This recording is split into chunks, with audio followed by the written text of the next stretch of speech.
Welcome to I dream. ఎట్టకేలకు MLC కవిత arrest అయ్యారు.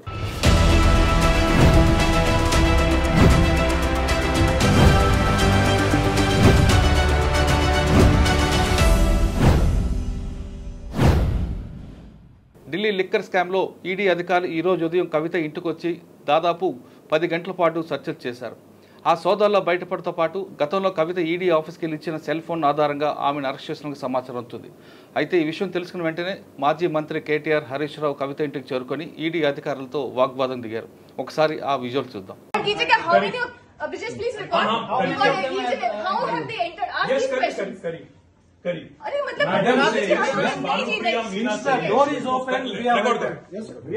Madam Bhanupriya Meena says, search is over and arrest warrant is produced, and now she says, hold on, and now she says we can't come in. Family cannot come in, and she also says that she has no transit warrant, she cannot produce before a magistrate, but she wants to make a case. Listen, you have given an undertaking in Supreme Court, and now you're violating it. You're in serious trouble. You're in serious trouble. You have the legal remedy always available. I'm telling you, you have come here on a Friday. కవిత ఇంట్లో ఉన్న ED అధికారులతో కవిత కేటీఆర్తో పాటు హరీష్ రావు చాలా తీవ్ర వాగ్వాదం చేశారు. Supreme court ఆదేశాలకు విరుద్ధంగా మీరు అరెస్టులు చేస్తున్నారు కాబట్టి తర్వాత జరిగే లీగల్ పరిమాణాలకి మీరు బాధ్యులు కావాల్సి వస్తుందంటూ కేటీఆర్ వాళ్ళు హెచ్చరించడం, ఈడీ అధికారులు కూడా అదే రీతిలో వాళ్ళకి కూడా సమాధానం చెప్పడం దృశ్యాలు మనం చూసాం. అసలు ఈ కవిత అరెస్ట్ తర్వాత ఏం జరగబోతుంది, కవిత అరెస్ట్ తర్వాత బీఆర్ఎస్ పార్టీ యొక్క ప్రభావం ఏ విధంగా ఉండిపోతుంది, వాళ్ళు ఏమంటున్న విషయాన్ని మనతో పొలిటికల్ బ్యూరో ఇన్ఛార్జ్ కవిత ప్రస్తుతం మనతో ఉన్నారు. ఆమెను అడిగి పూర్తి వివరాలు తెలుసుకుంది. కవిత చెప్పండి, ఉదయం నుంచి చూసిన పరిణామాలు, ఈడీ అధికారులు రావడం, ఢిల్లీ నుంచి రావడం, వచ్చిన వెంటనే కవిత ఇంటికి వెళ్ళడం, అక్కడ ఉన్న వాళ్ళందరూ కూడా వాళ్ళు అడ్డుకున్న తర్వాత సిఆర్పిఎఫ్ వాళ్ళని దించిన తర్వాత లోపలికి వెళ్ళి సోదాలు చేశారు. అంటే గతంలో కూడా ఈడీ సాధారణంగా ఢిల్లీ పిలిపించుకొని ఆమె 2-3 సార్లు ఎంక్వైరీ చేశారు, సెల్ ఫోన్ సీజ్ చేశారు. కానీ ఈసారి ఈడీ డైరెక్ట్గా ఇంటికి వచ్చి కవిత ఇంటి తలుపులు కొట్టిందో సోదాలు చేయడం అంటే ఒక పరిణామం. ఫస్ట్ నుంచి బుధి నుంచి కూడా ఆమెను అరెస్ట్ తప్పదు అనేది ఒక ప్రచారం జరుగుతుంది. గతంలో కూడా ఇన్కమ్ ట్యాక్స్ అధికారి ఐటీ పిలిచినప్పుడు కూడా సుప్రీంకోర్టుకి వెళ్ళి కవిత వెళ్ళడం, సుప్రీంకోర్టుకు ఆ ఇష్యూ పెండింగ్ ఉండడంతో ఈసారి ఈడీ ముందుకు వచ్చింది. రైట్, ఇప్పుడు ఈరోజు కవితని అరెస్ట్ చేయడం వెనక జరిగే పరిణామాలు అంటే బీఆర్ఎస్ పార్టీ ఏ విధంగా దాన్ని పరిగణలోకి తీసుకుంటుంది? ఎస్, బీఆర్ఎస్ పార్టీతో పాటుగా బీజేపీ ముందు నుంచి ఇదే మాట పదే చెప్తూ వచ్చింది. ఆల్మోస్ట్ ఒక 1 ఇయర్ నుంచి ఈ తతంగం అనేది కొనసాగుతూ వచ్చింది. కవిత అరెస్ట్ ఎప్పటికైనా తప్పదు, కవితను అరెస్ట్ చేసి జైల్లో ఉంచుతామనే మాట బీజేపీ నుంచి వచ్చింది. బట్ ఇప్పుడు మోర్ ఇంట్రెస్టింగ్ థింగ్గా అనిపిస్తోంది, మోదీ హైదరాబాద్లో తిరుగుతున్నారు, రోడ్ షోస్ అవుతున్నాయి. అట్ ద సేమ్ టైం ఎన్నికల షెడ్యూల్ రేపు వస్తుంది అనుకుంటున్నప్పుడు జరిగినటువంటి ఈ ఇన్సిడెంట్ రాజకీయంగా ఎటువైపు వెళ్తుంది, ఓన్లీ ఇది కక్షపూరితంగా జరుగుతుందా అనే దాన్ని కూడా వినిపించింది. అండ్ ఈరోజు సోదాలు జరిగినప్పుడు, ఆ తర్వాత ఈడీ అధికారులు లోపలికి వచ్చినప్పుడు ఇంట్రెస్టింగ్ థింగ్ ఈజ్ అడ్వకేట్లను కూడా లోపలికి రానివ్వకుండా జరగడం అనేది.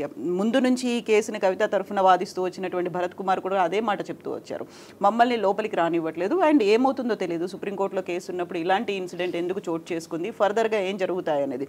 బట్ ఇప్పటికైతే కవితను మేము తీసుకెళ్లి ఢిల్లీలో మళ్ళీ మరోసారి విచారణ జరుపుతామని చెప్పినప్పుడు కూడా పొలిటికల్గా అయితే ఇది ఒక సడన్గా టర్న్అవుట్గా మారబోతోంది. బీఆర్ఎస్కి సంబంధించి ఎక్స్పెక్ట్ చేయలేదు, ఇందువల్లే కవితకి నిజామాబాద్ నుంచి స్థానాన్ని కేటాయించలేదు అనేటువంటి వార్త కూడా గతంలో వినిపించింది. సో ఈ అరెస్టులు ఉంటాయి అనేటువంటిది, దీంతో పాటుగా డ్యామేజ్ అనేది చాలా ఎక్కువ జరగబోతోంది కాంగ్రెస్ పార్టీకి అనే మాట కూడా. ఓకే, లీగల్గా తీసుకుంటే అరెస్ట్ వారెంట్ అనేది పోలీస్ వర్క్ ఉంటుంది, కానీ ఈడీ అధికారులకి సెక్షన్ 50 ప్రకారం అరెస్టులు వారెంట్లు ఉండదు, డైరెక్ట్గా సోదా చేయొచ్చింది వాళ్ళకు ఉంటుంది. ఇప్పటికే చాలాసార్లు వాళ్ళు ఇండైరెక్ట్గా కవితకి హెచ్చరిస్తూనే ఉంటున్నారు.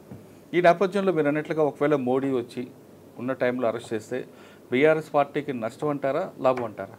సో ముందు నుంచి కూడా చెప్తున్నది అదే, కవిత అరెస్ట్ ఎట్టి పరిస్థితుల్లోనూ జరుగుతుంది. దీనికి లింక్ అరవింద్ కేజ్రీవాల్తో కూడా పెడుతున్నారు. కవిత అరెస్ట్ అయిన తర్వాత అరవింద్ కేజ్రీవాల్ అరెస్ట్ తప్పకుండా జరుగుతుంది అనేది మీకు గుర్తుండే ఉంటుంది. ఫిబ్రవరి 26న కవిత అక్కడికి వెళ్ళి సిబిఐ ముందు హాజరవ్వాల్సినటువంటి విచారణ కోసం వెళ్లాల్సినటువంటి పరిస్థితి ఉండే. కరెక్ట్గా గత సంవత్సరం ఫిబ్రవరి 26న deputy CM Delhi deputy CM Manish సిసోడియాని అరెస్ట్ చేశారు.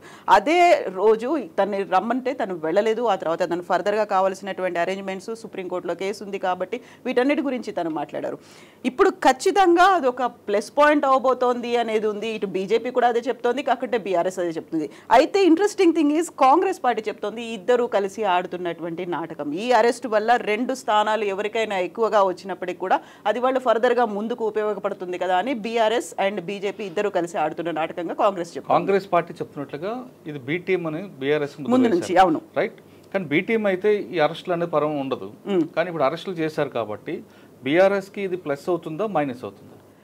బీఆర్ఎస్ కి ఖచ్చితంగా ప్లస్ అయ్యే అవకాశం ఉంది అనేది అనలిస్టులు చెప్తున్నటువంటి. ఒకవేళ ప్లస్ అయితే మీరు అంటే సానుభూతి పవనాలు రావచ్చు, సానుభూతి పవనాలు ఉంటాయి. బీజేపీ కావాలని ఈ సిచ్యువేషన్ క్రియేట్ చేసుకోదు కదా. అవును, బీఆర్ఎస్ ఖచ్చితంగా ఈ సిచ్యువేషన్ ని క్రియేట్ చేసుకోదు. బీజేపీ, బీఆర్ఎస్ కాదు, బీజేపీ కావాలని తన ప్రత్యర్థికి సీటు గెలిపించడానికి ఇటువంటి అవకాశం ఇవ్వదు కదా. కానీ ఇద్దరు కలిసి ఒకటే కాబట్టి ఫర్దర్గా ముందు నుంచి కూడా కాంగ్రెస్ ప్రభుత్వం ఏర్పడిన తర్వాత తెలంగాణలో బీఆర్ఎస్ గవర్నమెంట్ ఓడిపోయిన తర్వాత పార్లమెంట్ ఎన్నికల నాటికి బీఆర్ఎస్ అండ్ బీజేపీ ఇద్దరూ కలిసే ముందుకెళ్తాయి అనేటువంటి ప్రచారం కూడా తీవ్ర స్థాయిలో జరిగింది. ఎందుకంటే దీన్ని ముందు నుంచి యాంటిసిపేట్ చేస్తున్నారు కాబట్టి, ఇలాంటి సంఘటన అనేది జరగబోతోంది కాబట్టి ఇద్దరూ కలిసే బరిలోకి దిగుతారు అనుకున్నారు. బట్ బీజేపీ మాత్రం చాలా క్లియర్గా చెప్పింది మేమే ఒంటరిగా బరిలోకి దిగుతామని. బట్ బీఆర్ఎస్ అండ్ బీఎస్పీ ఇద్దరూ పోటీలో ఉన్న తర్వాత, కలిసి పొత్తు పెట్టుకున్న తర్వాత జరిగినటువంటి ఈ డెవలప్మెంట్ కాబట్టి ప్లస్ అవుతుంది అనే మాట అయితే వినిపిస్తుంది. బట్ ప్లస్ ఒకవేళ అయితే అంటే మొత్తం రాష్ట్రం మొత్తమే చూపిస్తుందా లేదా కేవలం నిజామాబాద్ వరకే చూపిస్తారు? నిజామాబాద్లో ఇప్పుడు ఎలాగో కవిత కంటెస్ట్ చేయట్లేదు, బాజిరెడ్డి గోవర్ధన్ రెడ్డి మాత్రమే ఉన్నారు. ఒకవేళ కవిత కనుక నిజామాబాద్ నుంచి కంటెస్ట్ చేసినట్టయితే మోర్ డ్యామేజ్ అనేది ఎక్కువగా ఉంటుంది. కేవలం అక్కడ బాజిరెడ్డి గోవర్ధన్ రెడ్డి బీసీ సామాజిక వర్గానికి చెందిన వాళ్ళు, కవిత కంటే కూడా ఎక్కువ ప్లస్ పాయింట్స్ బాజిరెడ్డి గోవర్ధన్ రెడ్డి దగ్గర ఉన్నాయి. మొన్నటి ఎన్నికల్లో బాజిరెడ్డి ఓడిపోయారు, ఇప్పుడు బీసీ సామాజిక వర్గం కాబట్టి దానికి ప్లస్ అవుతుంది అనేది. సో ఇప్పుడు ఎలాగో కవిత ఎమ్మెల్సీగా ఉన్నారు, మళ్ళీ ఒక ఫ్యామిలీ పాలిటిక్స్ అనేది మళ్ళీ పెరుగుతాయి. ఒక ఫ్యామిలీ మెంబర్ని కవితని మళ్ళీ అక్కడ బరిలోకి దించడం వల్ల ఇప్పటికే 2 ఉన్నారు, 3 ఉన్నారు, 4 ఉన్నారు అనేటువంటిది వస్తోంది కాబట్టి కవితని కాస్త పక్కన పెట్టారు.